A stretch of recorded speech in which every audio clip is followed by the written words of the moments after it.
The wrench slipped from Callum Marsh's hand and hit the concrete floor with a sharp metallic crack, and for a moment, nobody in that garage said a word. Preston Ainsley stood by the workbench with his arms crossed, watching the man he'd almost turned away at the gate 20 minutes earlier. He'd taken one look at Callum's faded coveralls, the dirt under his fingernails, the beat-up truck parked crookedly in his circular driveway, and he'd almost laughed out loud. This was the mechanic his lawyer swore by. This was the man who was supposed to succeed where 3 specialists had failed. But now Preston wasn't laughing. Now he was staring at the engine bay of his 1973 Porsche 911 Carrera RSR, the same engine that had defeated every expert who'd touched it in the last 16 months, and watching this quiet stranger crouch beside it with his eyes closed, one hand pressed flat against the block, like he was listening for a heartbeat instead of a fault code. "You feel that?" Callum asked, not looking up. "Feel what?" Preston said. "I don't feel anything. That's the problem. Nobody's ever felt anything except me writing checks." Callum allowed himself a small smile. "Give me 9 seconds." Preston scoffed, but he counted anyway, mouthing the numbers under his breath because some part of him wanted to see this stranger fail just to prove his instincts right. 1, 2, 3. Callum's fingers moved along the cylinder head, tracing something only he could sense. 4, 5. His eyes opened. 6, 7. He turned his head slightly, like he was hearing a whisper from across the room. 8, 9. "There," Callum said. "Right there." Preston blinked. "Right where? You didn't even plug in a scanner." "Don't need one, not for this." Callum straightened up, wiping his hands on a rag that had seen better decades. "Your car's been fighting itself for 16 months, Mr. Ainsley. Not because it's broken, because somebody put a heart in it that doesn't belong." "That's not possible," Preston said. 3 specialists went through this engine, one of them flew in from Redwater Bay. He had diagnostic equipment worth more than my house. "Diagnostic equipment tells you what's happening," Callum said quietly. "It doesn't tell you why, and it sure doesn't tell you who." Something in the way he said it made Preston go still. Callum crouched again, running his thumb along a small component tucked deep in the engine's architecture. Something so minor most people would never notice it existed. But Callum wasn't most people. His hand trembled slightly as he touched it, and for a moment his composure cracked. Just barely. Just enough for Preston to notice. "You okay?" Preston asked, surprising himself with the question. Callum didn't answer right away. His eyes had gone somewhere else, somewhere 12 years back, to a cramped garage that smelled like motor oil and cigarette smoke, where an old man with grease permanently embedded in the creases of his knuckles had taught a 19-year-old kid how to build an engine by feel instead of formula. "I know this engine," Callum finally said. "I mean, I actually know it. I helped build it." Preston's arms uncrossed. "That's impossible. This car's engine was custom built before I was even what? Old enough?" Callum looked up at him, and there was something fierce behind his tired eyes now. "I was 19. I spent 4 months in a garage in Ashford Falls, helping a man named Otis Mead hand-build this exact engine. He marked every one of his builds with a stamp only he and I knew how to find. It's right here." He pointed to a nearly invisible etching near the block. "OM09. His 9th build, this one." Preston walked closer, crouching despite his $3,000 slacks, squinting at the mark Callum was pointing to. It was barely visible, a whisper of a stamp, easy to miss, unless you already knew exactly where to look. "Otis Mead," Preston repeated slowly. "I've heard that name. My father mentioned him once, years ago. Said he was the best in the state, maybe the best on the whole coast." "He was the best I ever knew," Callum said, and his voice cracked just slightly on the word was. "He passed 6 years ago. Heart attack, working under a car, same as always. I was supposed to be there that day. I wasn't." For a moment, the garage was silent except for the distant hum of the estate's ventilation system. "I'm sorry," Preston said, and he meant it, though he wasn't entirely sure why the apology felt necessary. Callum nodded once, sharply, like he was pushing the memory back down where it belonged. "This isn't about that. This is about what somebody did to his work." He tapped the small component again. This part, right here, it's not original. It's not even close to original. It's a modern aftermarket substitute. Cheaper, easier to source, and completely incompatible with how Otis built this engine to breathe. So it's a bad repair, Preston said. Someone made a mistake. No. Callum shook his head firmly. This isn't a mistake. A mistake looks different. A mistake is sloppy, rushed, obvious. This is precise. Whoever did this knew exactly what they were removing and exactly what they were putting in its place. They knew it would create an intermittent fault, something that would show up, disappear, show up again. Something that would make 3 qualified specialists tear their hair out for 16 months without ever finding the real cause. Preston felt something cold settle in his stomach. Why would anyone do that on purpose? Callum stood up slowly, meeting his eyes. That's what I intend to find out. But I'll tell you this much right now, Mr. Ainsley. Somebody wanted this car to look broken, not repaired broken, damaged broken, the kind of broken that makes something worth less. Less valuable, Preston said, almost to himself. Cars like this don't lose value because of mechanical failure, Callum said. They lose value because buyers get scared, because insurance adjusters start asking questions, because appraisers start writing lower numbers on paper. Somebody wanted this Porsche to look like a liability instead of what it actually is. Preston's jaw tightened. And what is it, actually? One of the finest hand-built engines to ever leave Otis Mead's garage, Callum said simply. Worth considerably more than whatever number is sitting on your paperwork right now. Preston didn't answer immediately. He walked a slow circle around the car, his hand trailing along the hood, and Callum could see something shifting behind his expression, some memory or suspicion working its way to the surface. My family's estate manager handles all our paperwork, Preston said finally. Insurance, valuations, trust filings, man named Desmond Vance. He's been with our family for almost 11 years. My father trusted him completely. And you? Callum asked. Preston hesitated. I've never had a reason not to. You might be about to get one, Callum said quietly. Preston looked at him sharply, but before he could respond, his phone buzzed in his pocket. He glanced at the screen and something flickered across his face. Irritation, maybe, or wariness. Speak of the devil, he muttered, showing Callum the screen. Desmond Vance, the caller ID read. You should probably take that, Callum said. Preston stared at the phone another moment before answering. Desmond, yeah, I'm here at the garage now. No, nothing's confirmed yet. I know it's been 16 months, you don't need to remind me. Callum watched Preston's face carefully as he listened, watched the way his jaw tightened at whatever was being said on the other end. He wants to know if we're finally ready to sell it, Preston said after hanging up, his voice tight. Says the trust can't keep absorbing the maintenance costs on a car that doesn't run. Says it's time to cut our losses. How long has he been pushing you to sell? Callum asked. Preston frowned, thinking back. Honestly? Since almost the beginning, since the first specialist couldn't figure it out. He kept saying the car was a money pit, that we should offload it while it still had any value at all. Callum's expression hardened. That's convenient timing. What do you mean? I mean, somebody wanted this car broken long enough, and badly enough, that the person managing your family's money would have every reason in the world to push you towards selling it fast and cheap. Callum crossed his arms.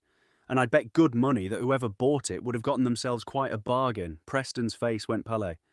You think Desmond... I don't think anything yet, Callum said, holding up a hand.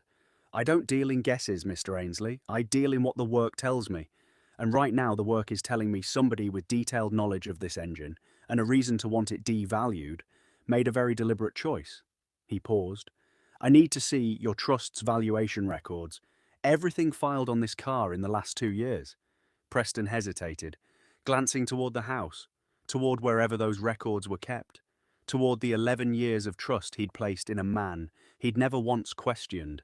If I show you those records, Preston said slowly, and you find something wrong, I don't know what happens after that.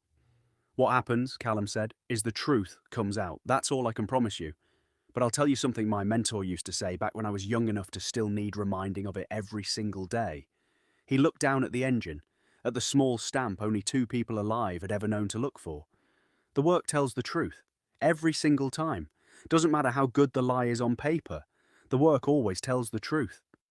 Preston stood there a long moment, torn between the comfort of 11 years of unquestioned trust and the cold, mechanical certainty standing in his garage. Finally, he exhaled and turned toward the house. "Follow me," he said. "I'll pull the files." As they walked, Callum's phone buzzed once in his own pocket. A text from his neighbour checking in on his son. "Sam's fine, eating dinner, ask if you'll be late." Callum typed back a quick reply. "Not sure yet, might be a long one," and slipped the phone away, unaware of just how true those words were about to become. Somewhere in the house, ahead of them, filed away in a drawer Desmond Vance had controlled unsupervised, for 11 years the numbers were waiting. And numbers, Callum knew from long experience, could lie in ways Engineers never could. But numbers left trails, and Callum Marsh had never once in his entire life walked away from a trail he'd started following.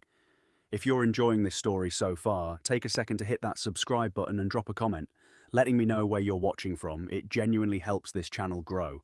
And there's a lot more of this story still to come. The house was quieter than Callum expected for a place with this much money in it. No staff bustling around, no phones ringing, just the soft hum of central air and the sound of Preston's dress shoes clicking against imported stone floors. He led Callum down a hallway lined with photographs, Preston as a boy on a sailboat, a stern-faced older man Callum assumed was Preston's late father, and one faded picture of the Porsche itself, gleaming and whole, parked in front of what looked like a much smaller house from decades earlier. "That's from before," Preston said, noticing Callum's gaze. "Before any of this. My father bought that car new, drove it himself for 30 years before his hands got too shaky to manage a clutch." "Sounds like it meant something to him," Callum said. "Everything meant something to my father. He just wasn't always good at saying so."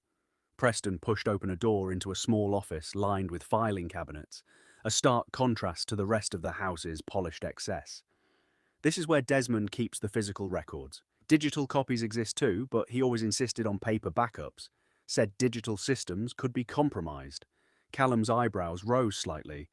Convenient philosophy for a man who might not want certain records easy to search. Preston didn't respond to that. He pulled open a drawer labelled with the current year and began flipping through folders until he found one marked Porsche 911 RSR, valuation and insurance. He set it on the desk and stepped back, almost like he didn't want to be the one to open it. Callum sat down and began reading. The further he got, the tighter his jaw became. "This can't be right," he muttered. "What?" Preston leaned over his shoulder. "This valuation." Callum tapped the page. "This says the car's insured value is $410,000. Preston frowned. "That sounds about right, doesn't it? I mean, before it broke down, obviously it was worth...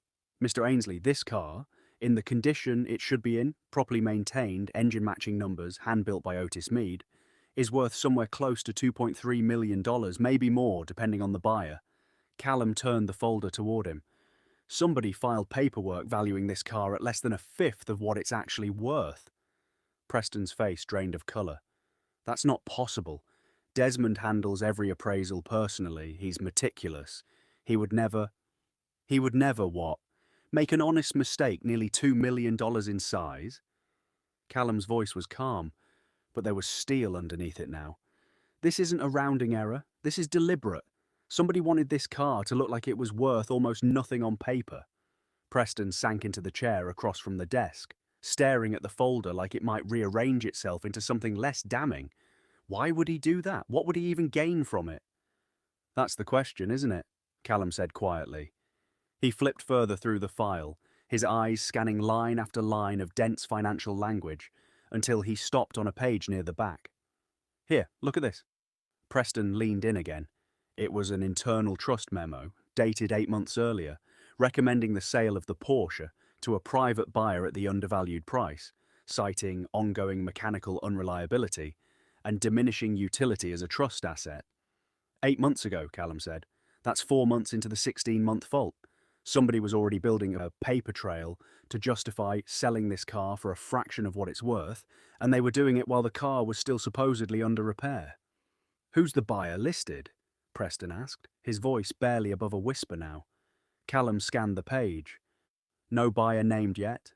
Just language, preparing the groundwork. setting up the story before the sale even happened. Preston stood up abruptly and walked to the window, running a hand through his hair. I need to call Desmond. I need to ask him directly. Not yet, Callum said firmly, standing as well. Preston turned. Why not? If he has an explanation, I want to hear it. Because right now, he doesn't know we're looking, Callum said. The moment you ask him a direct question, he'll have time to prepare an answer, cover his tracks, maybe even get rid of records that could help us. I need more before you confront him. I need proof that can't be argued with. Like what? Callum thought for a moment, and then his expression shifted, some old memory surfacing behind his eyes. There's a logbook. Otis kept meticulous records of every engine he ever built, every part, every serial number, every modification.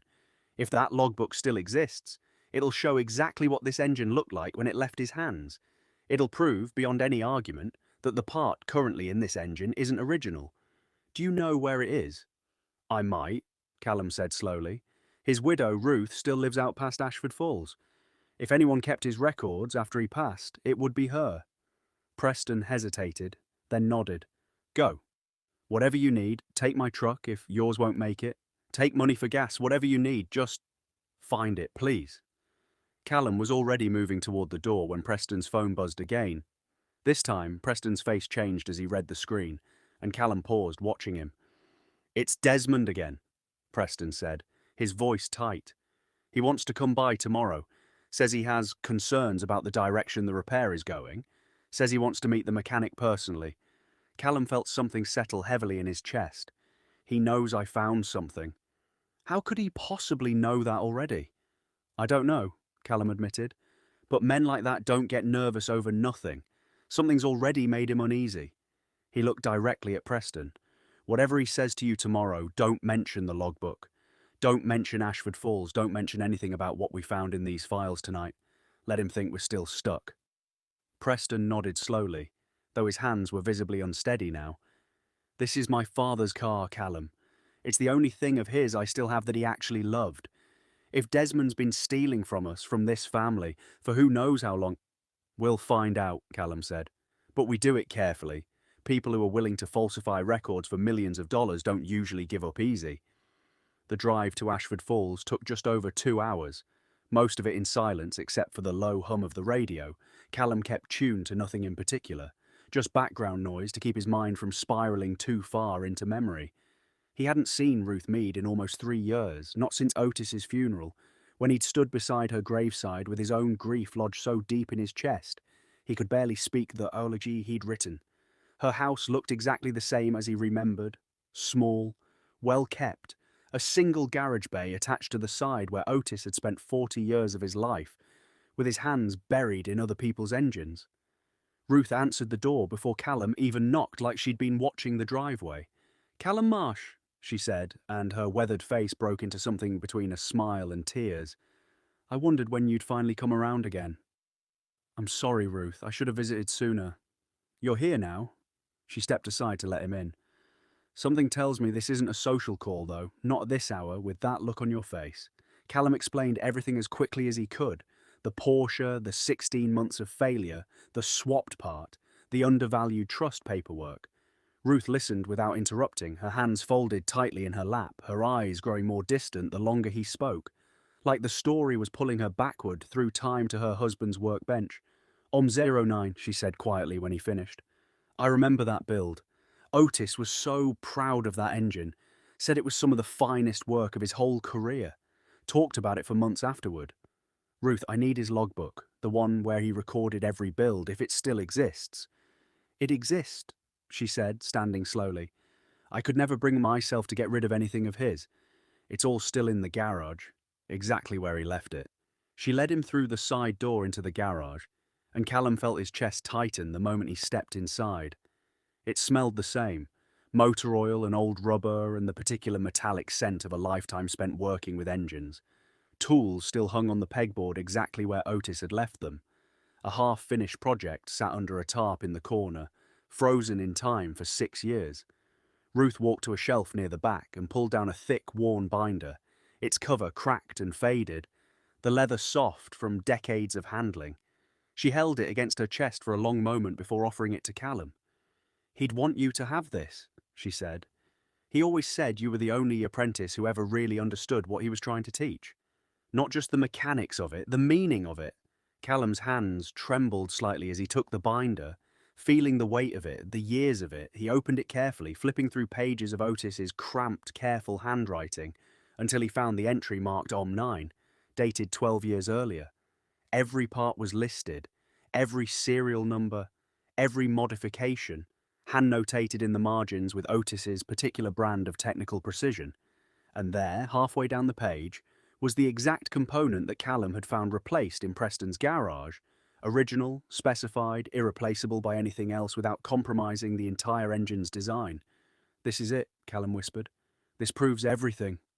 Ruth watched him with tears in her eyes. He always said the truth doesn't need anyone to defend it. It just needs someone patient enough to find it. Callum closed the binder gently, holding it like it might disintegrate if he wasn't careful. "I need to borrow this. I promise I'll bring it back. I just need—" "Take it," Ruth said firmly. "Take whatever you need. If somebody's trying to steal from a family using my husband's work as their cover, then you take that book and you make them answer for it." Callum drove back through the darkness with the logbook resting on the passenger seat like a live thing, something precious and dangerous all at once. Halfway back to the estate, his phone rang.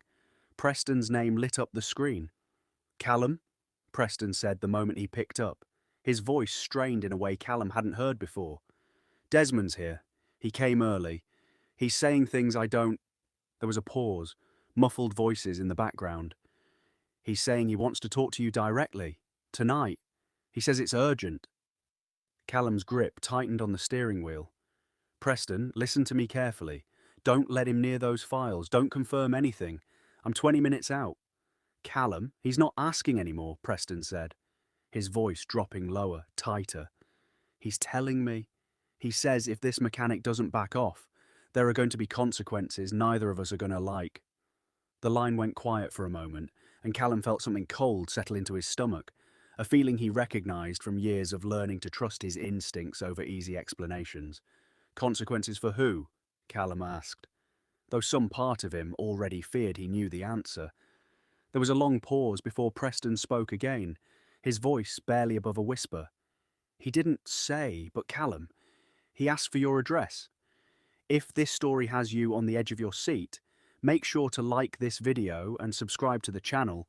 There's a lot more escalation coming, and you won't want to miss where this one goes." Callum's foot pressed harder against the accelerator, the dark country road blurring past, as his mind raced through every possible reason a man like Desmond Vance would want his home address. None of them were good. By the time he pulled into Preston's driveway, his hands were shaking on the wheel. He grabbed the logbook off the passenger seat, clutching it against his chest like armor, and walked briskly toward the garage where he could hear raised voices spilling out into the night air. "And I'm telling you, Preston, this is exactly the kind of outsider interference that gets families like yours into real trouble," Desmond was saying, his voice smooth but edged with something sharper underneath. He was a tall man, silver-haired, dressed in a suit that probably cost more than Callum's truck. "You brought some backyard mechanic into a matter involving millions of dollars in trust assets without so much as a phone call to me first." "He found something, Desmond," Preston said, standing his ground despite the visible tension in his shoulders. "Something in the valuation records that doesn't add up.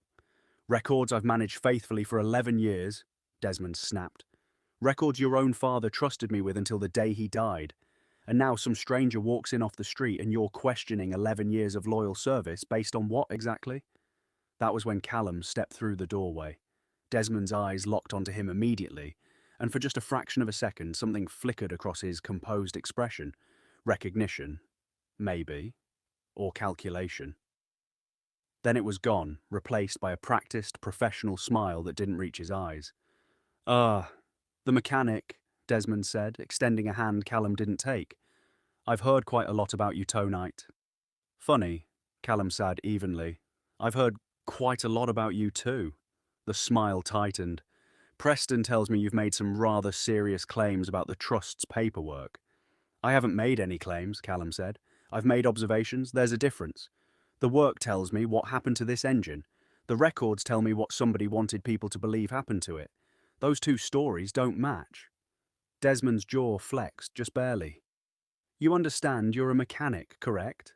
Not a forensic accountant, not a lawyer. I'd be very careful about wading into matters you don't fully understand. I understand engines, Callum said. I understand parts that don't belong where they're placed. And I understand when somebody's trying to make something look worth less than it actually is. He held up the logbook, not opening it, just letting Desmond see the weight of it. This is Otis Mead's original build record for this exact engine. Every part, every serial number documented 12 years ago. It doesn't match what's currently installed. For just a moment, something behind Desmond's eyes went cold and still, and Callum knew, with absolute certainty, that the man understood exactly what he was looking at. That's an interesting artifact, Desmond said slowly. But sentimental documentation from a deceased mechanic hardly constitutes legal proof of anything. It's not sentimental, Callum said. It's evidence, and I'd be careful, Mr. Vance, about how quickly you dismiss it. Desmond's expression shifted then, the professional mask cracking just slightly to reveal something harder underneath. He turned to Preston. Can I speak with you privately for a moment? Anything you say to me you can say in front of Callum, Preston said, and Callum felt a small flicker of pride at the steadiness in the younger man's voice. Desmond's eyes narrowed. He looked back at Callum, studying him for a long, uncomfortable moment, like he was recalculating something. Then he reached into his jacket and pulled out a folded envelope, setting it on the workbench between them. There's $50,000 in that envelope, Desmond said quietly. Consider it compensation for your time and expertise. You fix cars for a living, correct? That's a significant sum for a man in your line of work. More than fair, given the circumstances.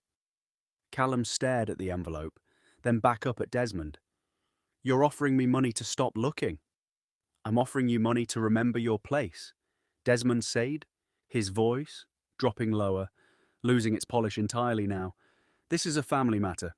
Trust management is complicated. Things look different from the outside than they actually are. Take the money, finish the mechanical repair you were hired for, and leave the financial matters to people who understand them. Callum looked at the envelope for a long moment, and then he pushed it back across the workbench toward Desmond. I don't take money to stop telling the truth, he said. Never have. Never will. Desmond's face hardened completely now, all pretense of civility gone. You should think very carefully about that decision. Is that a threat? Preston asked sharply. It's advice, Desmond said, though his tone made it clear it was anything but. He turned to leave, then paused at the door, looking back at Callum with an expression that made the hair on the back of Callum's neck stand up. You have a son, don't you? Desmond said quietly. Sam, I believe his name is, 9 years old, goes to Ashford Falls Elementary. Walks home most days around 3:15, usually alone, since your neighbour who watches him doesn't get off work until 4. The garage went completely silent. Callum felt his entire body go rigid, ice flooding through his veins. How do you know that? Callum said, his voice low and dangerous in a way it had never been before. I know a great many things, Desmond said, his eyes never leaving Callum's face. It's part of what makes me good at my job. I'd hate for anything to happen to a little boy who has to walk home alone most afternoons. Ashford Falls isn't as safe as people like to think. Get out, Preston said, his voice shaking with fury now. Get out of my house right now. Desmond straightened his jacket calmly, as if he hadn't just threatened a child, and walked toward the door. Think about what I said, Callum. Both of you should think very carefully about what happens next. The door closed behind him, and the garage remained silent for a long, heavy moment before Preston finally spoke. Callum, I am so sorry. I had no idea he would. Call the police, Callum said, already pulling out his phone with trembling hands. Right now. I need to get to Sam. Do you want me to come with you? No, stay here. Don't let him back on this property. I'll call you the second I have Sam somewhere safe. Callum was already moving toward his truck, dialing his neighbour with shaking fingers. Please pick up, he whispered. Please, pick up. His neighbour answered on the third ring, confusion in her voice, but confirming quickly that Sam was fine, home, doing homework at the kitchen table, completely unaware of the danger that had just been named aloud in a garage 2 hours away. Callum's knees nearly buckled with relief against the side of his truck. Keep him inside, Callum said. Keep the doors locked. I'll be there as fast as I can. He drove home faster than he'd ever driven in his life, the logbook still clutched in the passenger seat, his mind replaying Desmond's words over and over. He knows what school he goes to. He knows what time he walks home. He knows my son's name. When Callum finally burst through his own front door, Sam looked up from his math homework with wide, startled eyes. "Dad, what's wrong? You look really scared." Callum crossed the room in 3 strides and pulled his son into a tight hug, holding him longer than Sam probably expected, longer than felt entirely normal. But Sam didn't pull away. He just hugged back, sensing something serious without needing the details explained. "Nothing's wrong," Callum said, his voice thick. "I just really needed to see you, that's all." That night, after Sam finally fell asleep, Callum sat at his kitchen table with the logbook open in front of him and his phone in his hand, staring at a number he'd saved months earlier after helping a client with an unrelated legal matter, a lawyer named Priya Chandran, who specialised in financial fraud cases. He called her at 11 at night, and she picked up on the second ring, her voice sharp and alert despite the hour. "Callum Marsh," she said. "It's been a while. What's going on?" He told her everything. The engine, the undervalued paperwork, the bribe, the threat against his son. She listened without interrupting once, and when he finished, her voice had gone from casual to deadly serious. "You did exactly the right thing not confronting him alone," she said. "Threatening a child is witness tampering and intimidation, on top of whatever fraud is happening with that trust's valuation. This is federal territory now, Callum.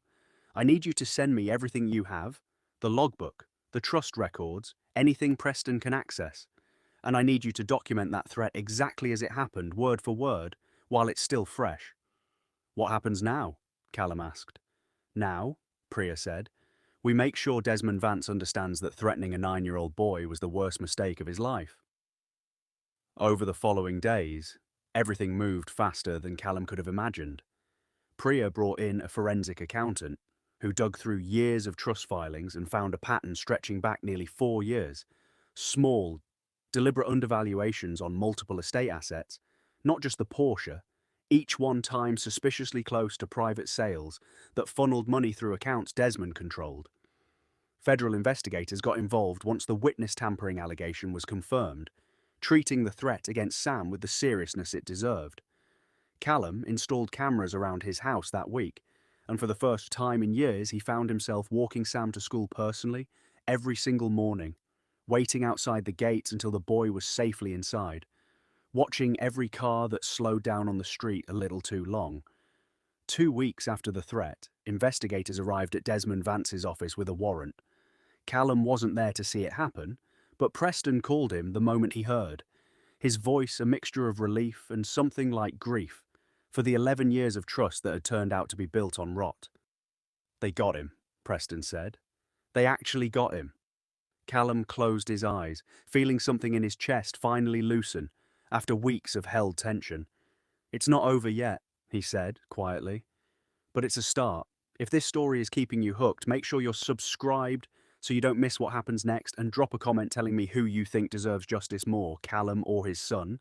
One more part left, and it's the one you don't want to miss." The weeks that followed felt strange in a way Callum hadn't expected. There was no dramatic courtroom showdown, no final confrontation where Desmond Vance broke down and confessed everything in front of a packed gallery. Instead, justice moved the way it usually does in real life, slowly, methodically, through depositions and evidence reviews and quiet phone calls from Priya Chandran, updating him on developments that mattered enormously but rarely felt cinematic in the moment. What Callum remembered most from those weeks wasn't the investigation itself. It was the ordinary things that suddenly felt extraordinary again. Walking Sam to school without his stomach clenched in fear, sleeping through the night without waking at every unfamiliar sound outside his window, watching his son laugh at something on television, completely unaware of how close danger had actually come to his ordinary 9-year-old life. Preston called often during those weeks, sometimes just to talk, sometimes to share updates from Priya's office. And slowly, without either of them quite planning it, something like a real friendship began to take root between them. An odd pairing, the wealthy empire and the working mechanic, but one built on something more honest than money ever could have manufactured. "I keep thinking about the day you first walked into my garage," Preston admitted during one of those calls, about a month after Desmond's arrest. "I almost didn't let you in, you know that. My assistant told me you'd arrived, and I actually asked her if we could reschedule, because I assumed you were the wrong guy for the job. I remember, Callum said, a small smile tugging at his mouth despite everything. You laughed at my truck. I laughed at everything about you, Preston admitted, sounding genuinely embarrassed. Your coveralls, your truck, the way you talked. I judged you completely wrong, and it very nearly cost me everything my father actually cared about. You corrected course, Callum said. That's what matters. A lot of people wouldn't have. A lot of people would have kept trusting the polished suit over the guy covered in grease, even after the evidence started piling up. Preston was quiet for a moment. My father used to say something similar, actually. He used to tell me that the men who talk the smoothest are usually the ones with the most to hide, and the men who show up with dirt under their fingernails are usually the ones who actually did the work. I never really understood what he meant until now. The formal investigation into Desmond Vance's dealings expanded far beyond what anyone initially expected. The forensic accountant Priya brought in uncovered a pattern of fraud stretching across nearly 4 years and touching multiple assets within the Ainsley family trust. Not just the Porsche, but a small collection of estate paintings, a parcel of undeveloped land, and a rare wine collection that had all been quietly undervalued on paper before being sold to private buyers at prices far below their actual worth. In each case, the difference between the recorded value and the real value had been funneled through a network of shell accounts that eventually traced back to Desmond himself. It was, as one investigator put it during a briefing Callum was invited to sit in on, a slow, patient theft, dressed up as responsible asset management. Desmond had been careful, methodical, confident that nobody would ever look closely enough to notice the pattern. He hadn't counted on a mechanic who could feel the truth of an engine with his hands, or on a widow who'd kept every scrap of her late husband's records, out of love rather than legal foresight.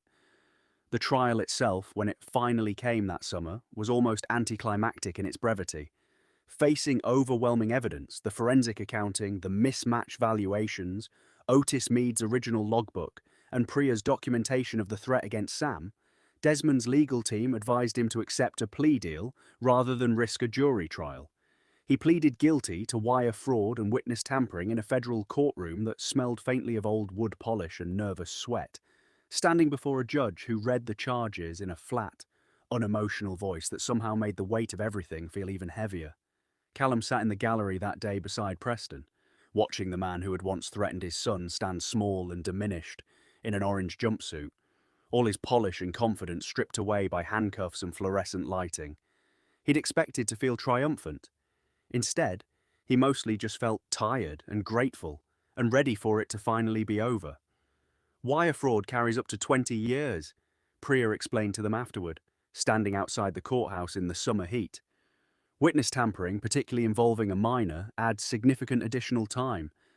Given the plea agreement, we're likely looking at somewhere between 8 and 12 years, with restitution ordered for the full value of everything he defrauded from the trust.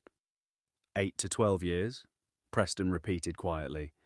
For 11 years of pretending to care about my family. It's not enough to erase what he did, Priya said gently. But it's accountability. And for what it's worth, Callum's evidence and testimony were central to making sure this case was airtight. Without that logbook, without his willingness to document everything precisely and refuse that bribe, this case could have dragged on for years with a much weaker outcome. Callum thought about Otis then, standing outside that courthouse in the July heat, and felt an unexpected wave of emotion rise in his chest. His old mentor had been gone 6 years, but his careful, patient, meticulous documentation, the very trait that had sometimes frustrated Callum as an impatient young apprentice, had ended up being the single piece of evidence that couldn't be argued away, couldn't be dismissed, couldn't be buried under legal manoeuvring. Otis's insistence on doing things properly, on recording everything exactly as it happened, had reached forward 6 years past his death to protect a family he'd never even met. The Porsche itself took another 3 weeks to properly restore once Callum finally had uninterrupted access to source the correct original specification part. He worked on it mostly alone, late in the evenings after Sam went to bed, finding something meditative in finally doing the job the way it was supposed to be done from the very beginning, without sabotage, without deception, Just careful, honest work. The first time he started the engine with everything properly restored, he sat in the driver's seat for a long moment before turning the key, feeling the weight of the moment settle over him. Then he turned it, and the engine roared to life with a smoothness that made his eyes sting unexpectedly. No hesitation, no intermittent stutter, no hidden lie buried in its architecture, just Otis Mead's original work, finally breathing exactly the way it was designed to breathe. Preston came out to the garage when he heard the engine running, standing in the doorway with an expression Callum couldn't quite read. "That's it?" Preston asked. "That's the sound it's supposed to make?" "That's it," Callum said, climbing out of the car. "That's what your father heard when he drove it for 30 years. That's what Otis intended the day he built it." Preston walked slowly around the car, running his hand along the hood, the same way he had that very first night. But everything about the gesture felt different now. Lighter, more genuine, free of the confusion and suspicion that had clouded that first meeting. "Thank you," Preston said quietly. "Not just for fixing the car, for everything, for not taking that money, for not backing down when Desmond threatened you. I don't know many people who would have kept going after that." "I had a good teacher," Callum said simply. "He always told me the work tells the truth. 16 months of intermittent failures, 3 specialists who missed it, millions of dollars quietly funneled through shell accounts. None of it mattered in the end because the truth was always right there in the metal, waiting for somebody patient enough to listen for it." That autumn, almost a full year after Callum had first walked nervously up Preston's driveway in his rattling old truck, Preston showed up unannounced at Callum's small garage in Ashford Falls, carrying something wrapped carefully in cloth. "I want you to have this," Preston said, setting the bundle down on Callum's workbench. Callum unwrapped it slowly and felt his breath catch in his throat. It was Otis Mead's original logbook, the very one Ruth had given him months earlier, but Preston had had it professionally restored and rebound, the cracked leather cover repaired, the fragile pages preserved and protected for decades to come. "Ruth gave me her blessing," Preston explained. "She said Otis would have wanted it to stay with someone who actually understood what it meant, someone who'd carry his work forward the right way." Callum ran his fingers over the restored cover, feeling the weight of 12 years of Otis's careful documentation, the same handwriting that had ultimately unraveled a sophisticated, years-long fraud simply by being honest and precise. He thought about Sam, asleep at home, growing up watching his father work the same way Callum had once grown up watching Otis, learning patience and precision and the quiet dignity of doing a job properly, even when nobody was checking your work. "Thank you," Callum said, his voice thick. "This means more than you probably realize. I think I understand more than you'd expect," Preston said, smiling slightly. "I spent my whole life assuming value came from money, from appearances, from the kind of polish Desmond always projected. It took nearly losing everything my father actually cared about to understand that real value comes from somewhere else entirely. From honesty, from people willing to do the work properly, even when it's harder, even when it's dangerous, even when there's an easier lie available." Later that evening, after Preston had left, Callum found Sam sitting on an overturned bucket near the workbench, watching him organize his tools the way he did every night, methodical and unhurried, each wrench and socket returned to its proper place. "Dad," Sam said, "can you teach me how to do that thing you do, where you can tell what's wrong with an engine just by touching it?" Callum smiled, setting down the wrench in his hand and crouching to his son's eye level, the same way Otis had once crouched to his own eye level in a garage that smelled exactly like this one. "It takes years to learn," Callum sighed. "It takes patience most people don't have anymore. But if you're willing to put in the time, and you're willing to always tell the truth about what you find, even when it's inconvenient, even when it's scary, then yeah, buddy, I can absolutely teach you." Sam grinned, and Callum felt something settle deep in his chest, some sense of continuity stretching backward to Otis and forward to his son, a thread of honest work and honest people that no amount of fraud or intimidation had managed to break. The work tells the truth. Otis had said it 1,000 times over the years Callum had known him, and Callum had said it himself more times than he could count since. It had never felt more true than it did in that quiet garage, with his son watching him with wide, curious eyes, ready to learn not just how to fix an engine, but how to live a life built on something more solid than easy lies and convenient shortcuts. Some inheritances come in the form of money or property, others come in the form of a stamp hidden deep inside an engine block, a logbook filled with careful handwriting, and a simple, unbreakable belief that no matter how good the lie looks on paper, the truth is always waiting patiently underneath, ready for someone willing to listen for it. If this story moved you, do me a huge favor and hit that like button right now, subscribe to the channel if you haven't already, and drop a comment letting me know what part hit you the hardest. Stories like this only reach more people when you engage with them, so thank you for sticking around until the very end. There's more where this came from, so stay close. You won't want to miss what's coming next.